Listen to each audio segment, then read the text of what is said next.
नमस्कार, आप देख रहे हैं राजधानी लाइव और आपके साथ मैं हूं निशा रौतेला। चलिए राजधानी लाइव की शुरुआत करते हैं राजधानी की इस बड़ी खबर के साथ। दिल्ली के मुख्यमंत्री अरविंद केजरीवाल शनिवार को आम आदमी पार्टी के नवनिर्वाचित पार्षदों के साथ संवाद उनके द्वारा किया गया। इस दौरान उन्होंने कहा कि विधायक और पार्षदों को मिलकर चलना है और मनीष सिसोदिया और हमने ईमानदारी से काम किया है। जनता इज्जत करती है और उसका बहुत सुकून मिलता है। हमें आप पर भरोसा है, जनता पर भरोसा है। आपका काम पूरे देश में फैलना चाहिए। आगे उन्होंने कहा कि कई विधायकों से मिलता हूं कि उन्हें डर होता था कि कहीं उनका टिकट ना कट जाए, काउंसलर बड़ा ना हो जाए। सबको पता है कि विधायक और पार्षद की टिकट सर्वे पर चली है। दोनों मिलकर काम करेंगे तो पॉजिटिविटी फैलेगी। लड़ाई करोगे तो काम अच्छा नहीं होगा। विधायक और पार्षद दोनों का सर्वे खराब हो जाएगा। दोनों को टिकट नहीं मिलेगा। हमारी दुश्मनी बस भ्रष्टाचार और कूड़े से है। भाजपा पर भी हमला बोलते हुए केजरीवाल ने कहा कि ये सबसे मुश्किल चुनाव था। भाजपा ने 7 मुख्यमंत्री, 17 केंद्रीय मंत्री और सांसदों को लगाया। आम आदमी पार्टी को बदनाम करने की कोशिश की। रोजाना सुबह फर्जी वीडियो जारी किए। सत्येंद्र जैन को जेल में डाला और मनीष सिसोदिया और कैलाश गहलोत पर कार्रवाई की। इस किस्म का युद्ध किसी के साथ नहीं किया। हमें बदनाम करने में कोई कसर नहीं छोड़ी। ये लोग जनता को पागल और बेवकूफ बनाना चाहते थे। सारे दुष्प्रचार के बावजूद जनता ने आम आदमी पार्टी को वोट दिया। केजरीवाल ने कहा कि ये आपको 10-15 लाख में खरीदने की उम्मीद रखेंगे, लेकिन आप बिकेगा नहीं।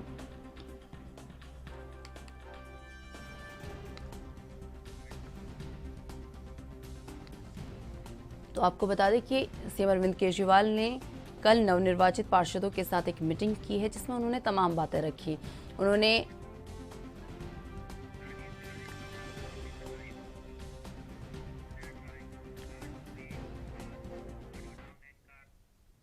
तो इस खबर पर तमाम जानकारी के साथ मेरे सहयोगी दिल्ली से इस वक्त राजीव तिवारी इस वक्त मेरे साथ जुड़ चुके हैं। राजीव, कल सीएम केजरीवाल ने नवनिर्वाचित पार्षदों के साथ मीटिंग की है। इस मीटिंग में क्या कुछ अहम रहा, एक बार पूरी जानकारी।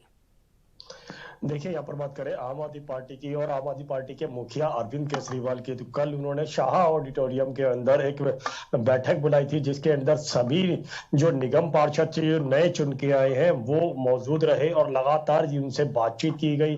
बैठक का यही एक उद्देश्य था कि जो भी कार्य है वो ईमानदारी से किया जाए और कोई भी भ्रष्टाचार नहीं किया जाए, क्योंकि अगर वो भ्रष्टाचार करते हैं या फिर पैसा कमाने के लिए इस क्षेत्र के अंदर आए हैं तो कहीं ना कहीं भाजपा जो है वो उनके पीछे पड़ जाएगी और जिसकी वजह से कहीं ना कहीं उनको दिक्कतें आएंगी और यहाँ पर जनता का विश्वास जो है वो सबसे पहले टूटता हुआ नजर आएगा। मगर यहाँ पर जनता जिन्हें जिस तरीके से आम आदमी पार्टी पर भरोसा किया है और भ्रष्टाचार को खत्म करने के लिए आम आदमी पार्टी को चुनकर लेके आई है निगम के अंदर, तो उससे साफ जाहिर है कहीं ना कहीं यही कोशिश की जा रही है कि दिल्ली के अंदर और निगम के अंदर ईमानदार की सरकार बनी रहे और ईमानदारी से ही जनता के लिए काम करे। मगर यहाँ पर भाजपा के द्वारा भी कहीं ना कहीं आम आदमी पार्टी को घेरने की कोशिश की गई थी और लगातार चुनाव प्रचार के अंदर भी नए नए वीडियो जारी किए गए थे, जिसके अंदर आरोप लगाए गए थे कि सत्येंद्र जैन और मनीष सिसोदिया के ऊपर भी कि उन्होंने भ्रष्टाचार किया है। आबकारी नीति को लेकर मनीष सिसोदिया का घेरने की कोशिश की गई, सीबीआई की रेड भी की गई दोबारा से, और यहाँ तक कि सत्येंद्र जैन जो जेल के अंदर है उनके ऊपर भी लगातार वीडियो जो वायरल कर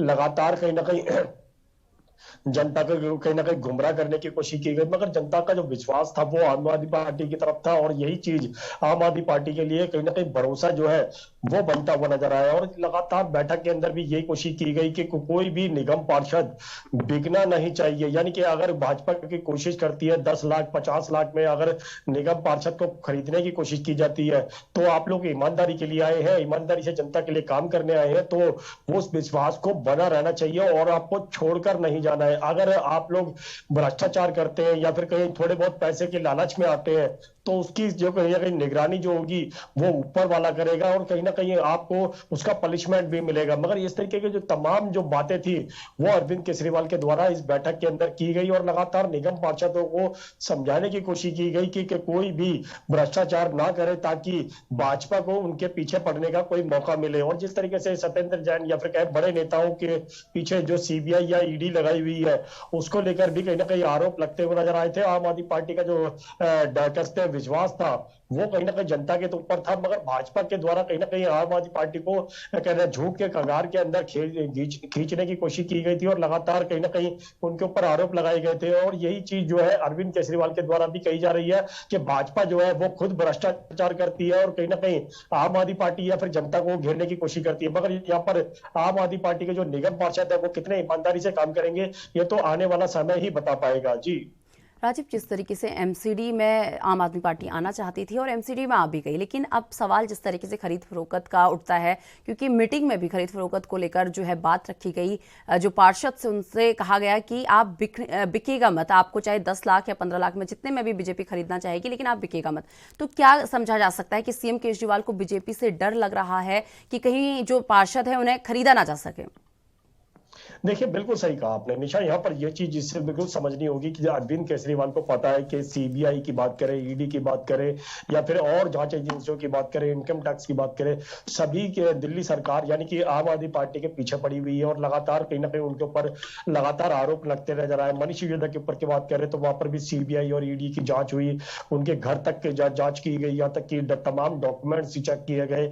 सत्येंद्र जैन की बात करें तो सत्येंद्र जैन पहले से ही जेल के अंदर यानी कि बंद है और यहाँ तक कि अशोक कैलाश गहलोत की बात करें तो उनके ऊपर भी कार्रवाई की जा रही है। तो लगातार तमाम जो आरोप है वो उनको भी पता है कि आम आदमी पार्टी को भी कि उनके ऊपर किस तरीके से कार्रवाई की जा रही है, लगातार जांच एजेंसियों का इस्तेमाल किया जा रहा है। और ये चीज अरविंद केजरीवाल को भी पता है और वही चीज का जो कह सकते हैं जो निगम पार्षद है उनको भी समझाने की कोशिश की कि आप लोगों के पीछे अब कहीं ना कहीं जांच एजेंसियां बिल्कुल पड़ी रहेंगी और इसके लिए कोई भी गलती नहीं करनी है। अगर कोई भी गलती करते हैं तो कहीं ना कहीं आप लोग खुद आम आदमी पार्टी की छवि है उसको बिगाड़ते हुए नजर आएंगे और दूसरा जनता का जो विश्वास है वो भी डूबता हुआ नजर आएगा। मगर यहाँ पर जिस तरीके से आम आदमी पार्टी को जो लगातार कार्य करने के लिए आई है ईमानदारी से निगम के अंदर, क्योंकि निगम के अंदर लगातार भ्रष्टाचार किया जाता था, लैंटर डालने के लिए पैसे लिए जाते थे जेई के द्वारा और लगातार कहीं ना कहीं कूड़े को लेकर भी राजनीति होती नजर आई। सफाई कर्मचारियों को पेंशन नहीं मिलती थी, सैलरी नहीं मिलती थी समय पर, उनको पक्का नहीं किया जाता था। इस तरीके के तमाम जो आरोप है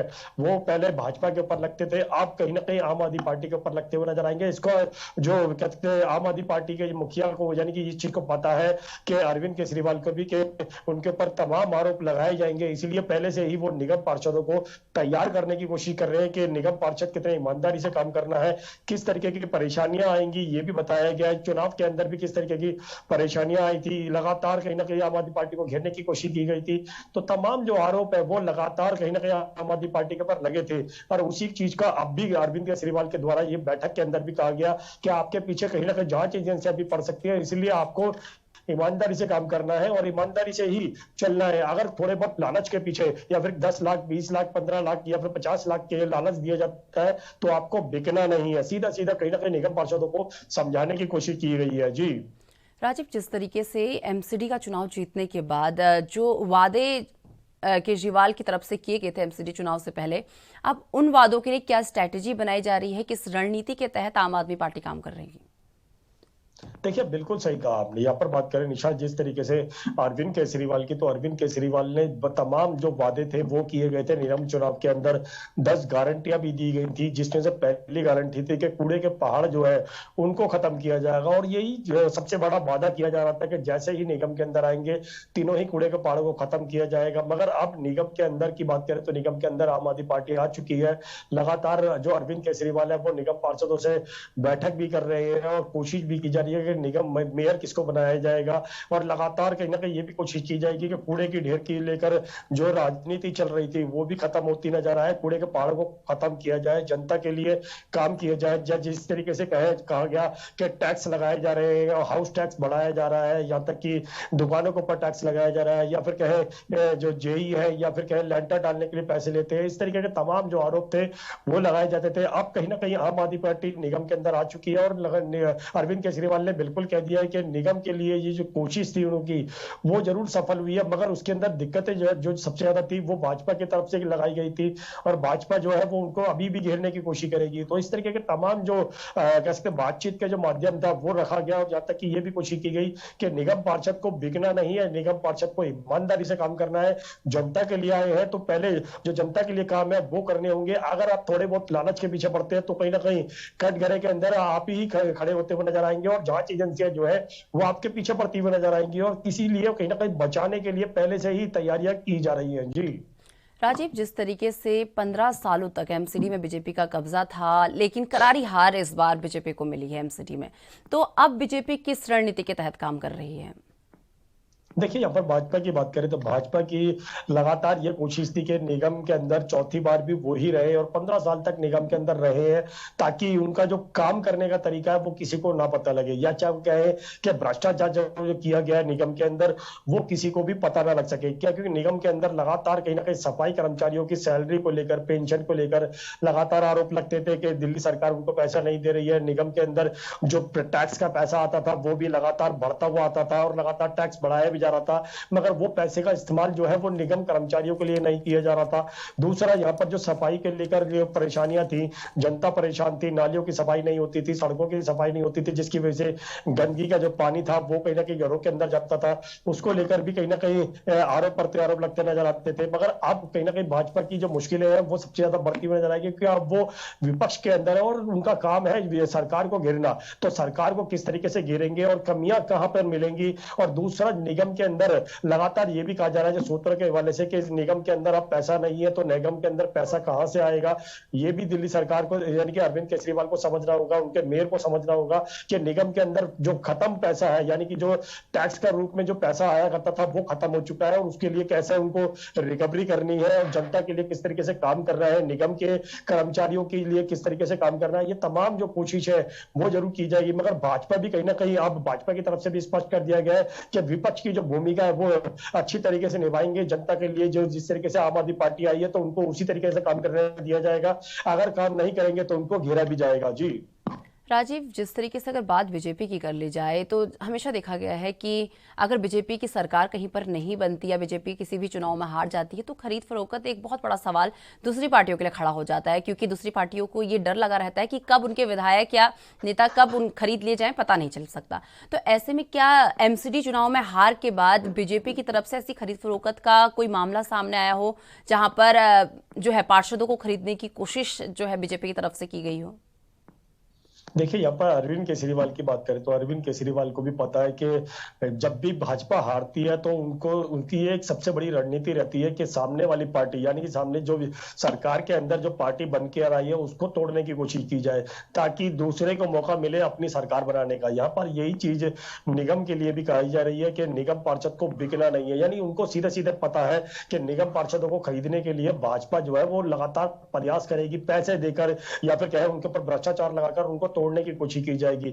मगर यहाँ पर जिस तरीके से अरविंद केजरीवाल के द्वारा कहा जा रहा है कि निगम पार्षदों को बिकना नहीं है, पैसे का कितना भी लालच मिले वो उनको काम करना है, जनता के विश्वास के लिए आए, जनता के लिए काम करना है, तो तमाम जो आरोप है वो जरूर लगते हुए नजर आएंगे। और लगातार ये भी कोशिश की जाएगी अरविंद केजरीवाल के द्वारा कि उनके निगम पार्षद जो है वो बिकने नहीं चाहिए। मगर अभी तक जिस तरीके से भाजपा की जो रणनीति थी वो तमाम राज्यों के अंदर बात करें जहां पर भी भाजपा की सरकार नहीं बनी है वहां पर कहीं ना कहीं निगम पार्षद या फिर कहें विधायकों को तोड़ने की कोशिश की जाती थी, और यहाँ पर भी अब यही सिलसिला शुरू होने वाला है। ये अरविंद केजरीवाल को पता है, इसीलिए उन्होंने पहले से ही बैठक की और पहले से ही रणनीति बनाई है ताकि उनका निगम पार्षद जो है उनको छोड़कर ना जाए। अगर छोड़कर जाते हैं तो कहीं ना कहीं सीधा सीधा भाजपा मजबूत हो जाएगी और भाजपा को ही दोबारा से सरकार बनाने का मौका मिल जाएगा। इसीलिए कहीं ना कहीं यही दिक्कत जो है वो अरविंद केजरीवाल को पता है, इसीलिए वो पहले से ही अपने निगम पार्षदों को तैयार कर रहे हैं। और जिस तरीके से भाजपा की रणनीति रहती है कि निगम पार्षद हो या फिर विधायक हो उनको खरीद लिया जाए, तो यही चीज अब बिल्कुल साफ होती हुई नजर आएगी। मगर अभी तक ऐसा कोई भी मामला नहीं आया कि आम आदमी पार्टी को निगम पार्षदों को खरीदने के लिए भाजपा ने कोई पैसे का या फिर किसी चीज का लालच दिया हो। मगर आने वाले दिनों के अंदर शायद इस तरीके की बातचीत जो है या फिर इस तरीके का आरोप प्रत्यारोप जरूर देखने को मिल सकते हैं। जी चलिए राजीव, बहुत बहुत धन्यवाद हमारे साथ जुड़ने के लिए और ये तमाम जानकारी हमारे साथ साझा करने के लिए।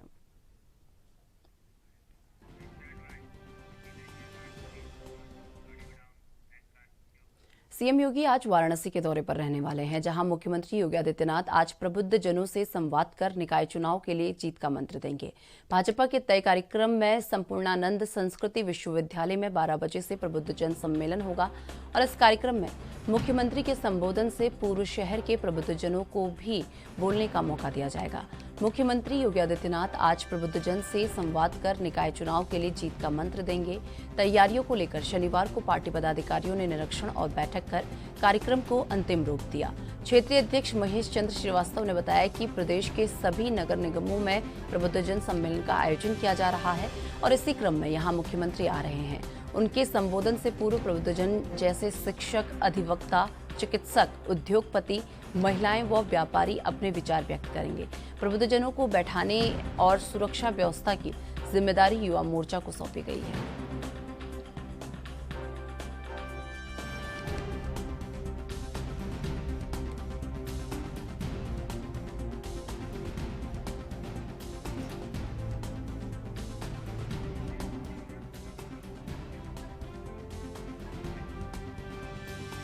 तो इस खबर पर तमाम जानकारी के साथ मेरे सहयोगी जितेंद्र चौहान इस वक्त लखनऊ से मेरे साथ जुड़ चुके हैं। जितेंद्र, आज सीएम योगी आदित्यनाथ का क्या क्या कार्यक्रम रहने वाला है, किस किस कार्यक्रम में वो शिरकत करने वाले हैं, एक बार पूरी जानकारी।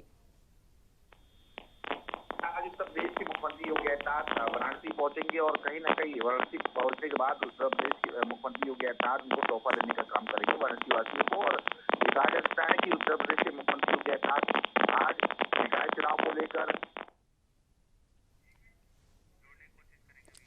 तो आपको बता दें कि सीएम योगी आदित्यनाथ आज वाराणसी के दौरे पर रहेंगे, जहां पर वो प्रबुद्धजन सम्मेलन को संबोधित करेंगे और प्रबुद्धजनों के साथ संवाद करेंगे और प्रबुद्धजनों को भी बोलने का मौका आज दिया जाएगा। तो वाराणसी के दौरे पर आज सीएम रहने वाले हैं। इससे पहले कल वो गोरखपुर के दौरे पर थे, जहां पर जो है कई कार्यक्रमों में उन्होंने शिरकत की और आज कई विकास कार्य जो हैं उसकी सौगात आज वाराणसी के लोगों को दी जाएगी। कई परियोजनाओं और विकास परियोजनाओं का लोकार्पण और शिलान्यास मुख्यमंत्री द्वारा किया जाएगा। तो आज वाराणसी के दौरे पर सीएम योगी आदित्यनाथ रहेंगे।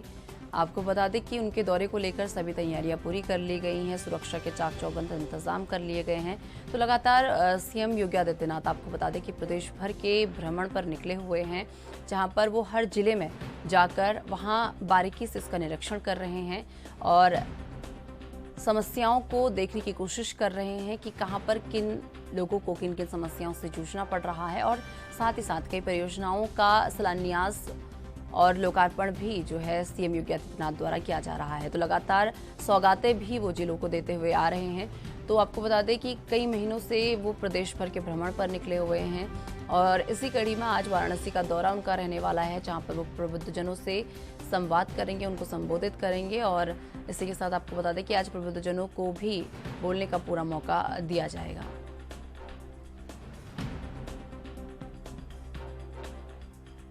तो सीएम योगी आदित्यनाथ आज वाराणसी के दौरे पर रहेंगे और इससे पहले कल वो गोरखपुर के दौरे पर थे और आज आपको बता दें कि गोरखपुर से वो सीधे वाराणसी पहुंचेंगे और वाराणसी में कई विकास परियोजनाओं की सौगात वाराणसी के लोगों को देंगे।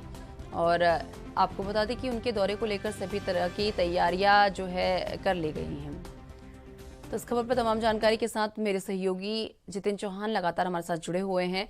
जितेंद्र, जिस तरीके से बात कर ले, आज सीएम योगी आदित्यनाथ वाराणसी के दौरे पर रहने वाले हैं, क्या क्या कार्यक्रम आज उनके रहने वाले हैं, एक बार पूरी जानकारी।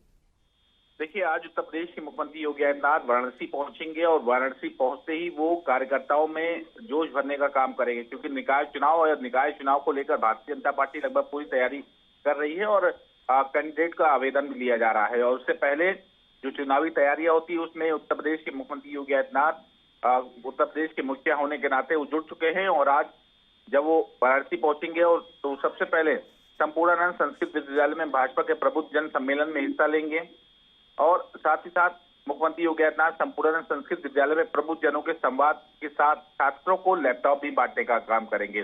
प्रबुद्ध जन सम्मेलन करेंगे, उसके बाद कार्यकर्ताओं को में जोश भरने का काम करेंगे और छात्रों को लैपटॉप देने का काम करेंगे।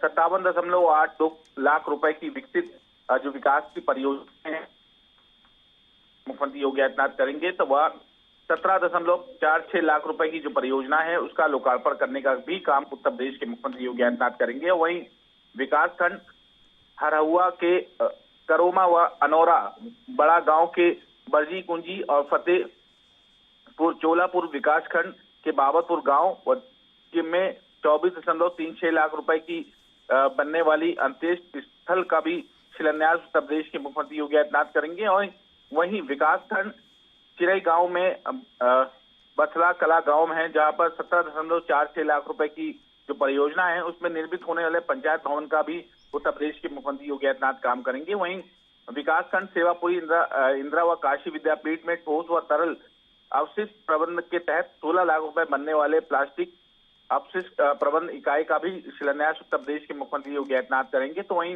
काशी विद्यापीठ में गजाधरपुर व बिंद्रा में रसूलपुर गांव में 17.4 लाख रुपए की जो परियोजना है उसका बहुउद्देशीय पंचायत भवन का लोकार्पण कम करने का। तो एक विकास की परियोजनाओं को से उसका लोकार्पण और शिलान्यास करके उत्तर प्रदेश के मुख्यमंत्री योगी आदित्यनाथ जो वहाँ के क्षेत्रवासी हैं, जो शहरवासी है, उनको कहीं ना कहीं तोहफा देने का काम उत्तर प्रदेश के मुख्यमंत्री योगी आदित्यनाथ करेंगे। नितिन, जिस तरीके से अभी आपने कहा कि छात्रों को लैपटॉप देने का काम आज सीएम योगी आदित्यनाथ द्वारा किया जाएगा, तो किन किन छात्रों को ये लैपटॉप दिए जाएंगे, कितनी संख्या में छात्रों को लैपटॉप दिए जाएंगे और किस चीज के लिए लैपटॉप दिए जा रहे हैं? देखिए, सरकार ने वादा किया था अपने संकल्प पत्र में वादा किया था कि जो इंटर पास छात्रा हैं, ग्रेजुएशन पास जो छात्रा हैं, उनको लैपटॉप वितरित किया जाएगा। और कहीं ना कहीं उसी क्रम में उत्तर प्रदेश के मुख्यमंत्री योगी आदित्यनाथ ने उत्तर प्रदेश में पहली सरकार में भी लैपटॉप वितरण किए थे, टैबलेट वितरण किए थे। तो वहीं उसी क्रम में आज वाराणसी में भी उत्तर प्रदेश के मुख्यमंत्री योगी आदित्यनाथ छात्रा है उनको कहीं ना कहीं लैपटॉप देने का काम किया जाएगा। और ये कहा जा सकता है कि उनके जो नंबर अच्छे होते हैं, जो उनका रिजल्ट अच्छा आता है, उसी उनको कहीं ना कहीं प्रोत्साहित करने के तौर पर सरकार एक तोहफा देने जा रही है बच्चों को। और कहीं ना कहीं उसके बाद प्रबुद्ध जन सम्मेलन रखा गया है, जिसमें प्रबुद्ध जनों को संबोधित करेंगे। जो लोग वहां पर प्रबुद्ध जन होंगे उनको बोलने का मौका भी दिया जाएगा। और निकाय चुनाव को लेकर जोश भरने का काम उत्तर प्रदेश के मुख्यमंत्री योगी आदित्यनाथ करेंगे। जितिन, वहीं बात कर ली जाए जिस तरीके से प्रदेश भर के भ्रमण पर सीएम योगी आदित्यनाथ निकले, कई महीनों से वो प्रदेश भर के भ्रमण पर निकले, तो ऐसे में सब जगह की अगर बात कर ली जाए, जितनी जगहों में अभी तक उन्होंने भ्रमण किया, कैसा फीडबैक देखने को मिल रहा है? क्योंकि नगर निकाय चुनाव को लेकर ये काफी अहम उनके दौरे माने जा रहे हैं, तो इसमें फीडबैक की अगर बात कर लें तो कैसा रिस्पॉन्स, कैसा फीडबैक देखने को मिल रहा है? देखिए, सबसे पहली चीज, किसी भी चीज का फीडबैक लेना, अगर चुनाव से संबंधित जो फीडबैक होता है वो जनता वोटिंग मशीन पे जाकर देती है। और जाहिर सी बात है कि जो माउथ पब्लिसिटी को छोड़ के जो चीजें होती हैं, जो वोट के बाद ही साफ पाता है कि आखिरकार परिणाम किसके पक्ष में आया और जनता किसको सराहा, क्योंकि दूसरी बार मौका दिया उत्तर प्रदेश सरकार को उत्तर प्रदेश की जनता ने। तो जाहिर सी बात है कि उनको विकास की परियोजना से जोड़ना उत्तर प्रदेश के मुख्यमंत्री योगी आदित्यनाथ का काम है। और निकाय चुनाव में किसको पसंद करती है जनता, ये थोड़ा सा समय लगेगा। इसमें जब निकाय चुनाव की घोषणा हो जाएगी, वोटिंग होगी, तब साफ हो पाएगा कि आखिरकार जनता किसको निकाय चुनाव में अपने ऊपर बैठाना चाहती। चलिए जितिन, बहुत बहुत धन्यवाद हमारे साथ जुड़ने के लिए और ये तमाम जानकारी हमारे साथ साझा करने के लिए।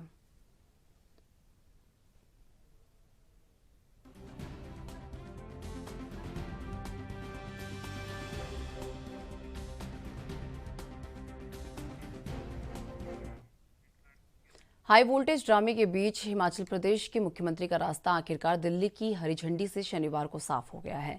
4 बार के विधायक और पूर्व प्रदेश कांग्रेस अध्यक्ष सुखविंदर सिंह सुक्खू को हिमाचल प्रदेश का 15वां मुख्यमंत्री घोषित किया गया है। इसके अलावा मौजूदा विधानसभा में नेता प्रतिपक्ष रहे मुकेश अग्निहोत्री उप मुख्यमंत्री होंगे। वहीं प्रतिभा सिंह मुख्यमंत्री पद की दौड़ से बाहर हो गई हैं। रविवार को शिमला के रिच मैदान यानी आज दोपहर 1:30 बजे शपथ ग्रहण समारोह होगा। अब जल्द मंत्रियों के नाम तय होंगे। आलाकमान की तरफ से सुक्खू के नाम पर मोहर लगने के बाद शनिवार शाम शिमला में कांग्रेस विधायक दल की बैठक हुई। इसमें सुक्खू को सर्वसम्मति से विधायक दल का नेता चुना गया। शपथ ग्रहण समारोह में कांग्रेस के पूर्व राष्ट्रीय अध्यक्ष राहुल गांधी, पार्टी की राष्ट्रीय महासचिव प्रियंका गांधी के अलावा नवनिर्वाचित पार्टी के विधायक, छत्तीसगढ़ के मुख्यमंत्री भूपेश बघेल, हरियाणा के पूर्व मुख्यमंत्री भूपेंद्र हुड्डा, प्रदेश कांग्रेस प्रभारी राजीव शुक्ला समेत पार्टी के कई नेता मौजूद रहेंगे। आपको बता दें, एनएसयूआई के रास्ते हिमाचल प्रदेश की राजनीति में आए सुक्खू करीब 6 साल तक पार्टी प्रदेश अध्यक्ष भी रहे हैं। 58 वर्षीय सुक्खू राज्य में कांग्रेस चुनाव प्रचार समिति के अध्यक्ष थे और हमीरपुर जिले की नादौन विधानसभा सीट से विधायक चुने गए हैं।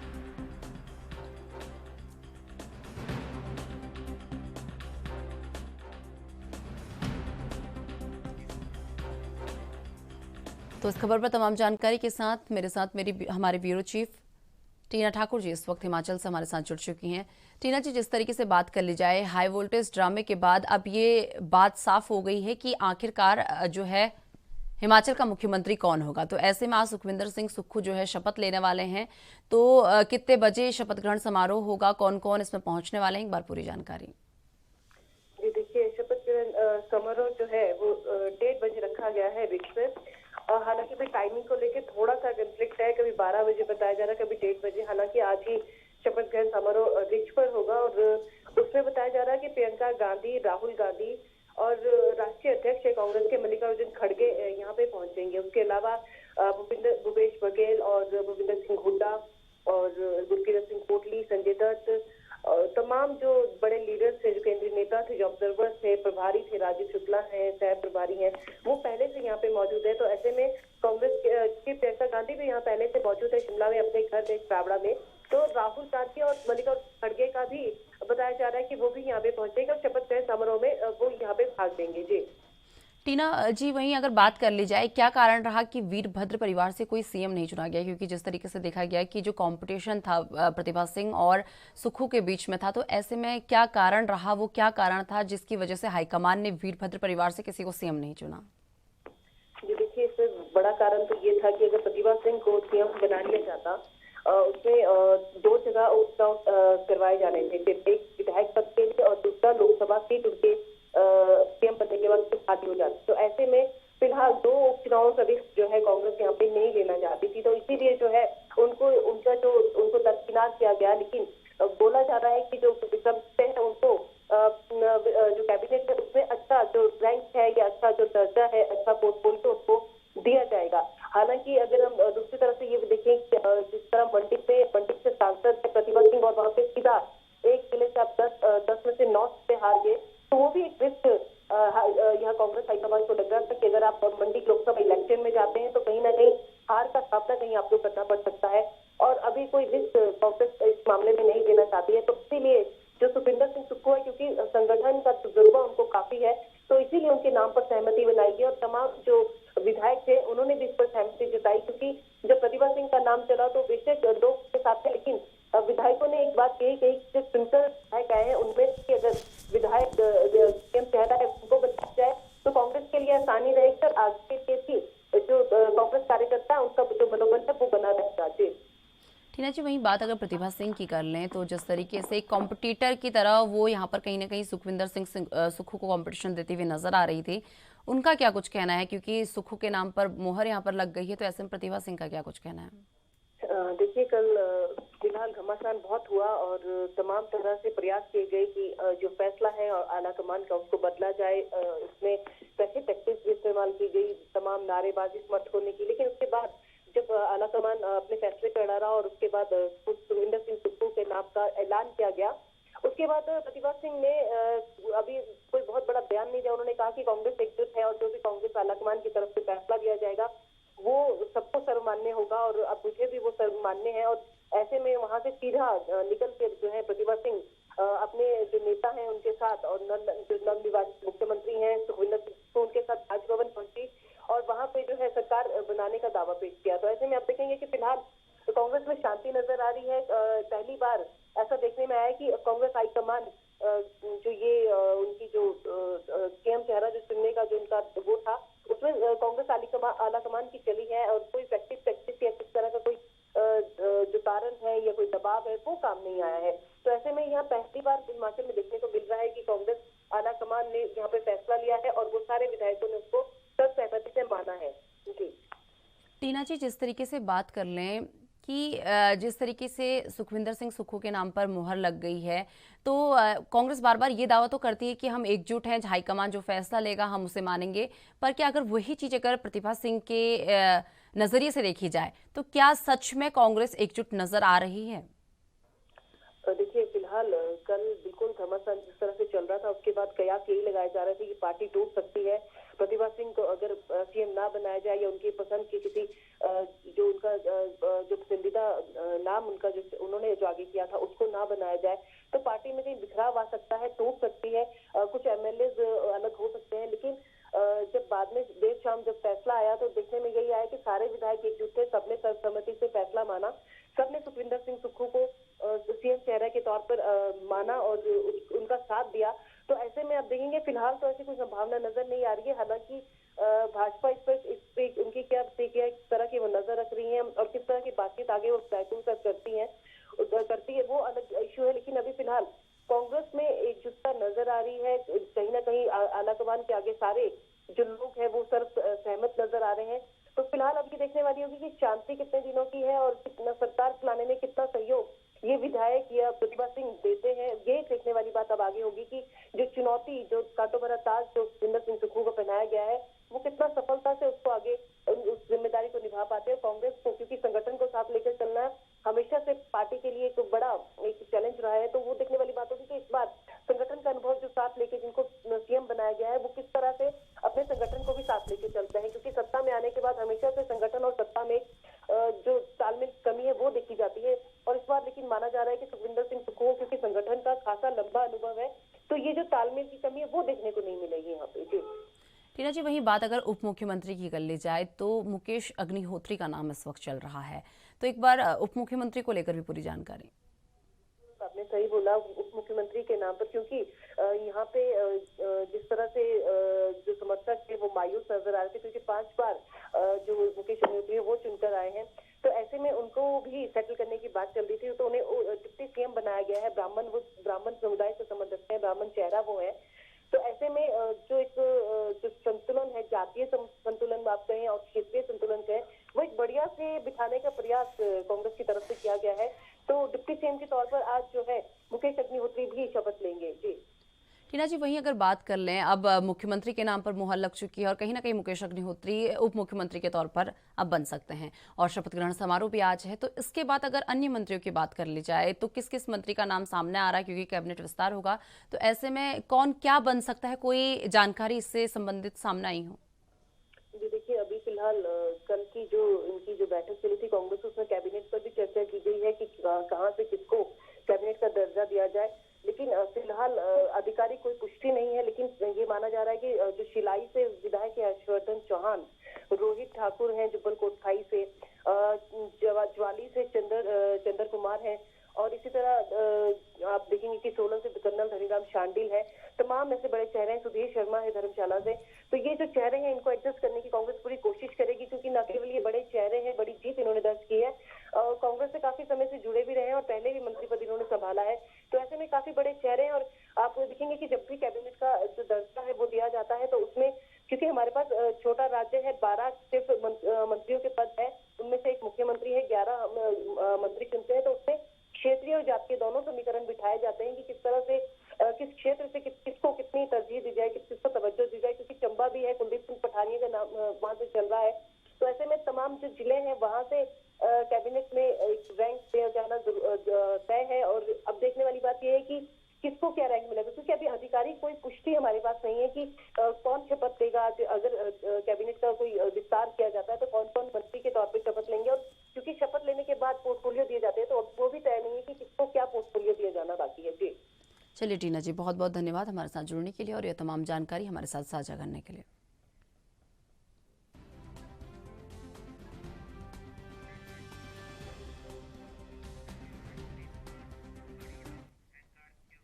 लव जिहाद को लेकर महाराष्ट्र के डिप्टी सीएम देवेंद्र फडणवीस के बयान पर सियासी बयानबाजी जो है शुरू हो गई है। सपा नेता अब्बू आसिम आजमी ने उन पर निशाना साधा है। सपा नेता अब्बू आसिम आजमी ने महाराष्ट्र के उप मुख्यमंत्री देवेंद्र फडणवीस के लव जिहाद को लेकर दिए गए बयान पर पलटवार किया है। उन्होंने कहा कि वो फडणवीस को कुछ किताबें देना चाहते हैं। अब्बू आसिम ने कहा कि deputy CM Devendra Fadnavis love शब्द से जिहाद को दूर करें। मैं उनको इस पर कुछ अच्छी किताबें भेंट करना चाह रहा हूं।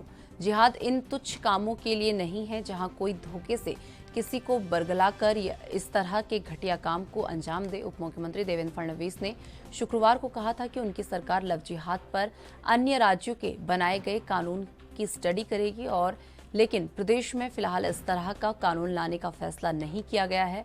एयरपोर्ट पर मीडिया ने शुक्रवार को फडणवीस से लव जिहाद पर सवाल किया था कि क्या महाराष्ट्र सरकार राज्य विधानमंडल के आगामी शीतकालीन सत्र के दौरान इस विषय पर कानून बनाने की योजना बना रही है।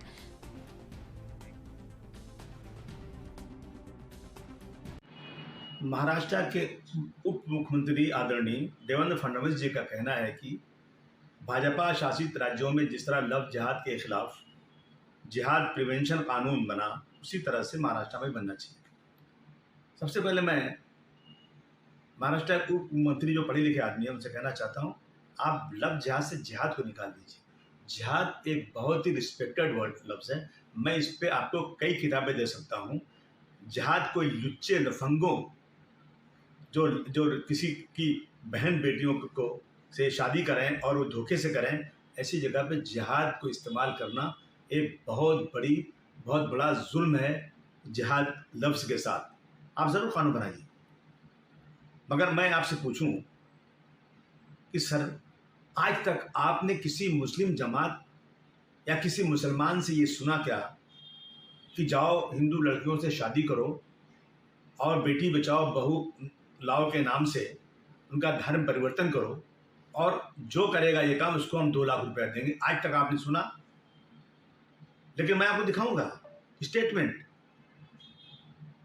आगरा के अंदर कबाड़ी लोग बैठे थे, उनको ले जाकर कहा ये हिंदू बन गए, धर्म परिवर्तन। इस तरह से बहुत सारी लड़कियों, मुस्लिम लड़कियों को जो है हिंदू बनाया गया, शादी की गई। 18 साल की उम्र के बाद सब आज़ाद हैं, कोई भी कुछ कर सकता है। आप ये कानून बनाइए। मैं समझता हूँ कि इससे बहुत सारे परिवार को, उनके माँ बाप को खुशी होगी कि वो अगर हिंदू हैं तो उनके घर में कोई मुस्लिम लड़की ना आने पाए, और अगर वो मुस्लिम हैं तो उनके घर में हिंदू लड़की ना आने पाए। जो उनकी संस्कृति है, जो उनका रवाज है, उससे ख़राब होता है। अब बनाइए। डॉक्टर भीमराव अम्बेडकर साहब के कानून के ने 18 साल की उम्र के बाद लोगों को आज़ादी दी है, उस आज़ादी को ख़त्म कीजिए, मुझे खुशी होगी। मैं नहीं समझता हूँ कि कोई शख्स ये बहुत खुश होगा कि किसी और धर्म की लड़की को लाकर शादी की जाए। कानून बनाए, लेकिन ये कानून सिर्फ और सिर्फ मुसलमानों को तंग करने के लिए नहीं बनना चाहिए। आज भी अगर मस्जिद में अजान होती है तो सुबह 6 बजे के पहले और रात को 10 के बाद। लेकिन मैं फडणवीस साहब, मैं आपको एक नहीं लाखों ऐसी मिसालें दूंगा कि जो रात भर कहीं कीर्तन के नाम पर, कहीं और किसी नाम पर पूजा होती है, लेकिन किसी मुसलमान ने उसका कभी विरोध नहीं किया। धर्म सर्वप्रिय होता है, लोग धर्म के लिए अपनी जान देने को तैयार होते हैं। लेकिन आप लोग मस्जिदों के बाहर, मस्जिदों पे अगर लाउड स्पीकर जोर से कॉमन सिविल का सवाल, हिजाब का सवाल या लव जिहाद का सवाल, ये आज जो उठाया जाता है, इसका कारण ऐसा है कि लोगों को नौकरियां देने के नहीं, लोगों को घर देने के नहीं, लोगों को महंगाई बढ़ाने की, और लोग ये सारी संपत्ति कुछ लोगों के हाथ में देने की है। ये होना नहीं चाहिए। इसलिए लोग शाने बन जाएंगे, लोगों के ध्यान में आएगा। इसलिए हिंदू मुसलमान पलटना हमेशा सवाल ये उठाते रहते हैं। इस देश में सबको अपना धर्म के मुताबिक प्रार्थना करने का, इबादत करने का मौका दिया गया है। ये सारा संविधान के खिलाफ ये लोग काम कर रहे हैं, ये हम लोगों ने ध्यान में लेना जरूरी है। कॉमन सिविल करने का, सिविल कोड करने की बात चलती है, क्या आपको करना है दिखाइए ना। मुसलमानों में बहुत सारी अच्छी बातें हैं कि मुस्लिम औरतों को आधा हिस्सा दिया जाता है, भाई के आधे हिस्सा प्रॉपर्टी में दिया जाता है। क्या आप देने के लिए तैयार हैं? क्या देने के लिए तैयार हैं कि नहीं, बोलिए ना। आप जो वहाँ अच्छा है वो लीजिए, आपके इधर जो अच्छा होगा ले लीजिए। ऐसा कॉमन सिविल कोड जो बनाना चाहते हो उसका ड्राफ्ट तो बनाओ। कभी बनाएंगे नहीं, और ज़्यादा मुसलमान को घबराने के लिए कॉमन सिविल कोड की बात करेंगे। किसने किससे शादी की, वो क्या ये करना चाहिए? ये क्या फडणवीस तय करेगा? क्या कैसे चलेगा? वो क्या शाह तय करेगा? क्या उनको क्या अधिकार है? शादी हो सकती है ना ऐसी। मेरी शादी वैसी हो गई है, लेकिन हाँ ये मैं कहूँगा कि शादी ऐसी होगी तो धर्म बदलने की कुछ जरूरत नहीं। लेकिन कुछ लोग वो भी करते हैं। लेकिन आज तो धर्म बदलने का सवाल ही नहीं आता।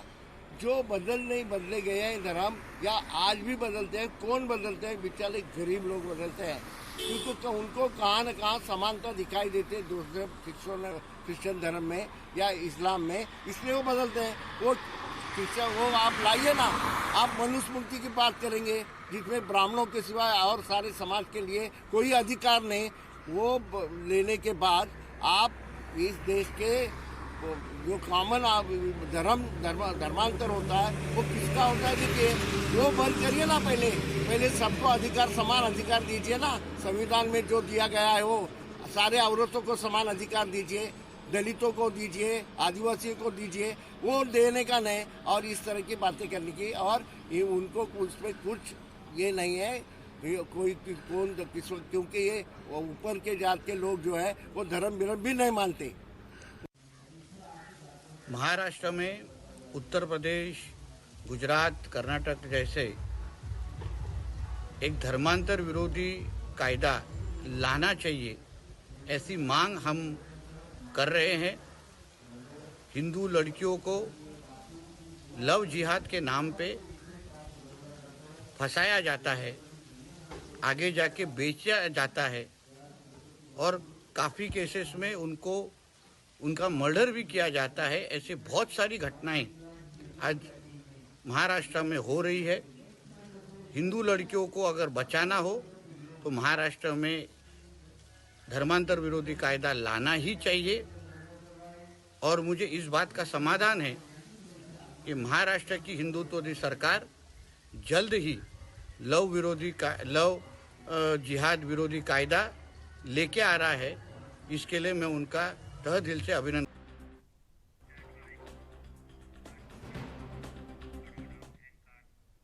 तो इस खबर पर तमाम जानकारी के साथ मेरे सहयोगी सत्यप्रकाश सोनी इस वक्त मुंबई से मेरे साथ जुड़ चुके हैं। सत्यप्रकाश, जिस तरीके से बात कर ली जाए लव जिहाद को लेकर डिप्टी सीएम देवेंद्र फडणवीस ने एक बयान दिया था जिसको लेकर अब सियासी बवाल मच गया है।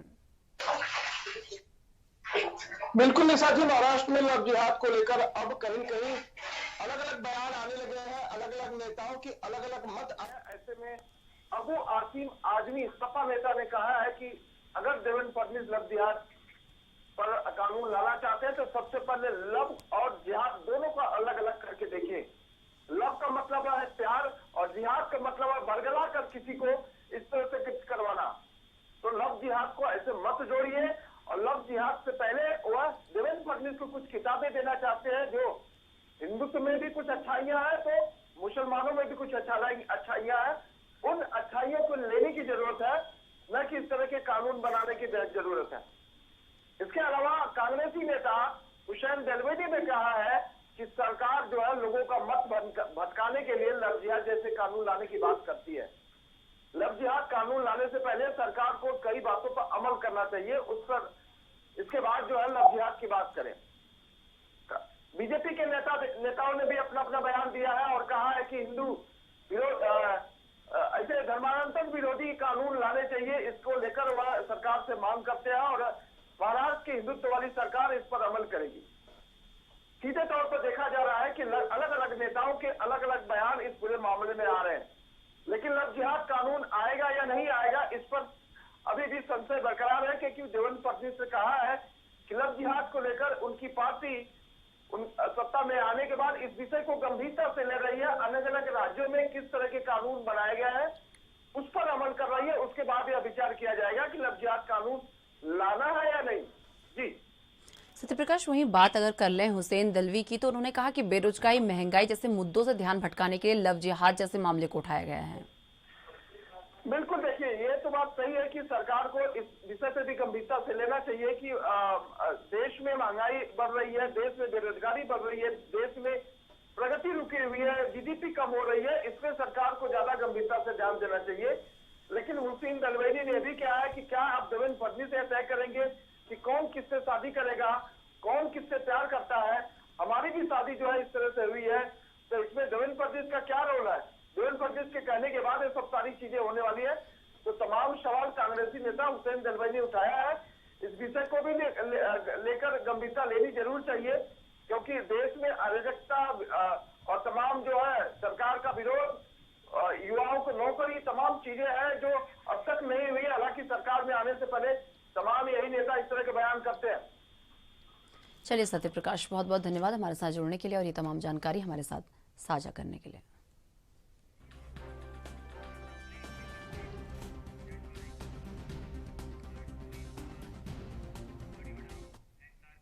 तो चलिए फिलहाल वक्त हो चुका है एक छोटे से ब्रेक का। ब्रेक के बाद फौरन हाजिर होते हैं। तो चलिए ब्रेक के बाद एक बार फिर से आपका स्वागत है। रुक कर लेते हैं अपनी अगली खबर का। एनआईए ने लश्कर के कच्छकदम संगठन टीआरएफ के इन 4 आतंकियों पर अप्रैल में भी इनाम घोषित किया था। जांच एजेंसियों को 4 आतंकियों की तलाश 18 नवंबर 2021 को दर्ज एक मामले में है। पुलवामा में राष्ट्रीय जांच एजेंसी एनआईए ने एक बार फिर 4 आतंकियों के पोस्टर जारी किए हैं। इन पर 10-10 लाख का इनाम घोषित किया गया है। सूत्रों के मुताबिक चारों आतंकियों की बड़े स्तर पर तलाश की जा रही है। सभी एजेंसियां मिलकर चारों को खोजने के लिए अभियान चला रही है। इसी के तहत लोगों को भी उनके बारे में आगाह किया जा रहा है। इससे पहले अप्रैल में भी एनआईए ने लश्कर के छदम संगठन टीआरएफ के इन 4 आतंकियों पर इनाम घोषित किया था। एनआईए को इन आतंकियों की तलाश 18 नवंबर 2021 को दर्ज एक मामले में है। ये मामला हिंसक गतिविधियां युवाओं को कट्टरपंथी बनाने और आतंकवाद में भर्ती करने के लिए रची गई साजिश से संबंधित है। जिन आतंकियों पर इनाम भी घोषित किया गया है उसमें से 3 पाकिस्तानी हैं, जबकि एक बासित अहमद डार कश्मीर में टीआरएफ की कमान संभाल रहा है। आधिकारिक सूत्रों से मिली जानकारी के अनुसार इन चारों आतंकियों में से सलीम रहमानी उर्फ अब्बू साद और सैफुल्ला साजिद जट उर्फ सज्जाद जट पाकिस्तानी हैं।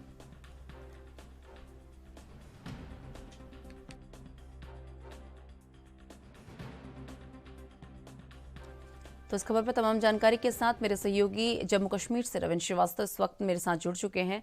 रविंद्र, एनआईए ने जो है 4 आतंकियों के पोस्टर जारी किए हैं जिन पर 10-10 लाख का इनाम घोषित किया गया। एक बार पूरी जानकारी।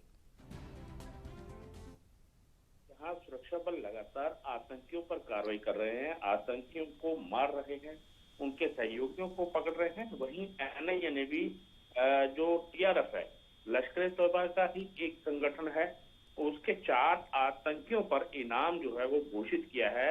इनकी तलाश जो है 18 नवंबर 2021 से की जा रही है और उसी मामले में जो है एक दर्ज किया है एनआईए ने मामला। और कहा जाए तो इन पर 10-10 लाख का इनाम जो है वो रखा है। कि पोस्टर जो है एनआईए ने जारी किए हैं और इनमें से बता दें 3 तो पाकिस्तानी आतंकी हैं जो पाकिस्तान से संबंधित हैं। इनमें बासित डार जो है वो टीआरएफ की कमान संभाल रहा है जम्मू कश्मीर में।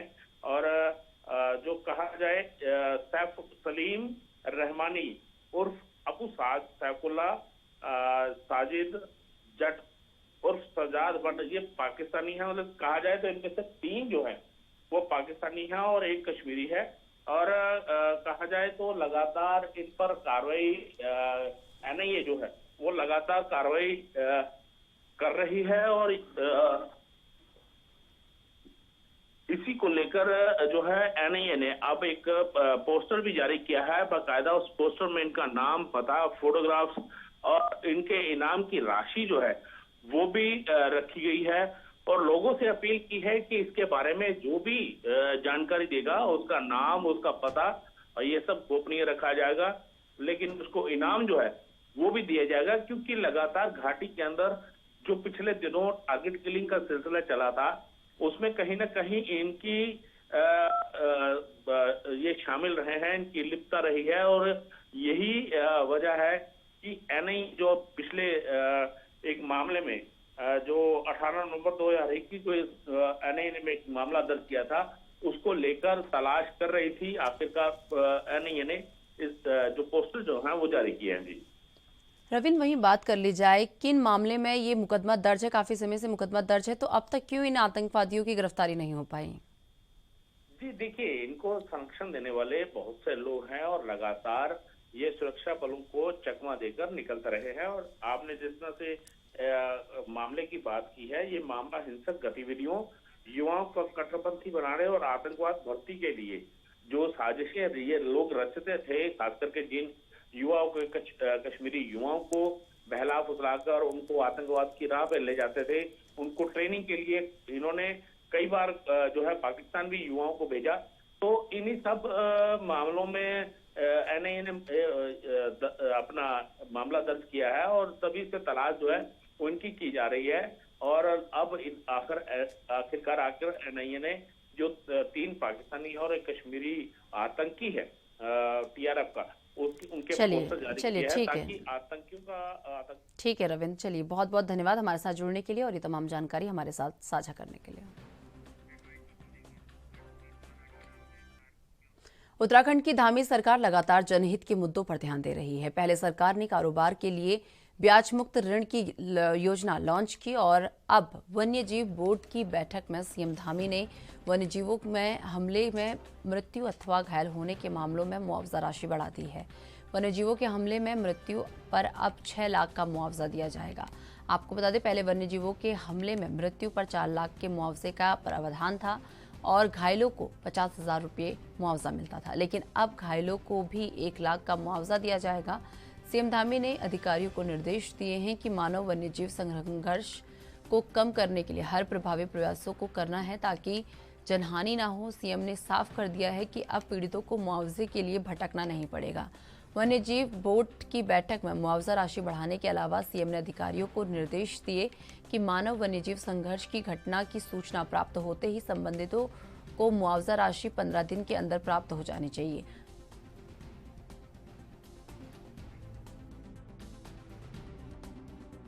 देखिए, समय समय पर वन्यजीव संघर्ष लगातार यहाँ होता रहा है और उसको देखते हुए हमने उस राशि को पहले 4 लाख थी, 5 लाख किया और 5 लाख से उसको 6 लाख कर दिया है। इसके साथ साथ जानवरों की भी जो वन्यजीवों की जो कैटेगरी है उसको कैटेगरी में न बांटकर यह भी निर्णय लिया गया है कि अगर कोई भी जंगली जो जीव के कारण से अगर कहीं पर इस प्रकार की घटना होती है तो उसको सीधे उसी में माना जाएगा, यह भी निर्णय लिया। और जो बहुत सारे रुके हुए हमारे प्रस्ताव थे उनको भी मंजूरी दी है। कुछ 2015-16 के कोई सड़क के मामले थे, दुबड्डा क्षेत्र का था, एक हमारा पुरोला उत्तरकाशी क्षेत्र का था, उन सभी पर सहमति हुई। और जो वन विभाग के प्रस्ताव हैं, जो वन भूमि हस्तांतरण के मामले हैं, उनको DFO के स्तर से पहले से ही जब प्रस्ताव बनाया जाए उसी समय संबंधित विभाग DFO के कंसल्ट से उसको आगे बढ़ाए जिससे कि वो ज़्यादा देर न लगे और हो जाए। इसके साथ साथ जो राहत की राशि है, सहायता राशि है, उस सहायता राशि के लिए भी जो है इधर उधर जो भागना पड़ता है, दौड़ना पड़ता है, वो भागना दौड़ना न पड़े। सो मोटो लेकर विभाग स्वयं आज हमने फैसला लिया है कि विभाग कहीं पर भी वन्यजीव के कारण से इस प्रकार की घटना होती है तो सो मोटो लेंगे। DFO को और जो भी अन्य अधिकारी हैं उसके लिए सीधे सीधे उनको यहाँ से आज एक शासनादेश निकलेगा, आज के मिनट्स में तय हो गया कि वो सीधे कार्रवाई करेंगे। ऐसे अनेकों प्रस्ताव जो और अनेक सुझाव भी आए हैं सभी को। इसमें सो मोटो डिपार्टमेंट अपने आप ही संज्ञान लेगा, किसी को राहत राशि के लिए अब जाना नहीं पड़ेगा और डिपार्टमेंट के लोग स्वयं जो है उस राशि को देने का काम करेंगे। इसके साथ साथ बहुत सारे जो प्रस्ताव 14-15 के थे, 2014-15 के थे, 18-19 के थे, एक हमारा दुबड्डा की सड़क थी, एक हमारी उत्तरकाशी पुरोला की सड़क थी जो हिमाचल और उत्तराखंड को जोड़ती है। उन सभी को हम लोगों ने आज वन्यजीव की बैठक में एक मत से जो है सब लोगों ने उस प्रस्ताव को पारित किया है। और जो वन भूमि के हस्तांतरण के प्रकरण हैं उनको भी जल्दी से जल्दी निस्तारित किया जाएगा और उसके लिए शुरुआत में ही DFO या अन्य अधिकारी उस प्रस्ताव को बनाते समय अपनी कंसर्न देंगे जिससे कि आगे चलकर वो न रुके। सेंचुरी को लेकर भारत सरकार से हमने पहले ही निवेदन किया है कि इको सेंसिटिव जोन जो बनाया गया है उस पर हमको छूट दी जाए, तो उस पर भी हम जल्दी ही नोट के साथ मेरे सहयोगी तारिक अंसारी इस वक्त मेरे साथ जुड़ चुके हैं। तारिक, जिस तरीके से बात कर ली जाए, सीएम धामी ने वन्यजीवों के हमले में मृत्यु और घायल होने पर अब जो मुआवजा राशि है उसे बढ़ा दिया, एक बार पूरी जानकारी। बिल्कुल, मैं आपको बता दूं, कल वन्यजीव बोर्ड की बैठक हुई थी, इसमें पुष्कर सिंह धामी ने जो मुख्यमंत्री ने शिरकत की थी, उसमें बिल्कुल साफ तौर पर जो पहले राशि मिलती थी वो जो घायलों को राशि मिलती थी वो 50,000 मिलती थी, जबकि जो उसमें हम जानवरों के हमले में मर जाता था उसे बहुत ही कम राशि दी जाती थी, जिसे अब पुष्कर सिंह धामी ने बढ़ा दी है। बिल्कुल साफ तौर पर ग्रामीण इलाकों में देखा जाता है कि जानवर जब हमलावर हो जाते हैं। चलिए तारिक, बहुत बहुत धन्यवाद हमारे साथ जुड़ने के लिए और तमाम जानकारी हमारे साथ साझा करने के लिए।